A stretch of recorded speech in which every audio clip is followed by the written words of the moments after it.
বাংলাদেশ একটি ছোট রাষ্ট্র, কিন্তু অপার সম্ভাবনা। আমরা অনেক সময় নষ্ট করেছি। আমি শহীদ প্রেসিডেন্ট জিয়াউর রহমান পার্সোনালি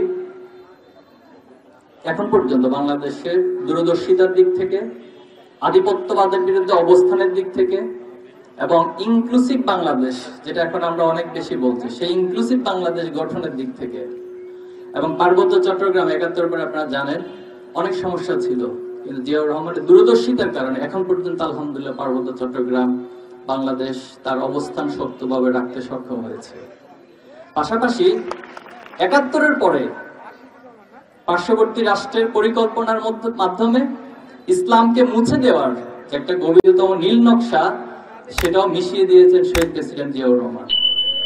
আর বেগম খালেদা জিয়াকে আমরা এভাবে দেখি, ওনার যে আপসহীন চরিত্র, আপসহীন বডি ল্যাঙ্গুয়েজ, আপসহীন কথাবার্তা, নিঃসন্দেহে সেটি এখন পর্যন্ত ওনাকে বাংলাদেশের মানুষের ভালোবাসার মধ্যে সিক্ত রেখেছে।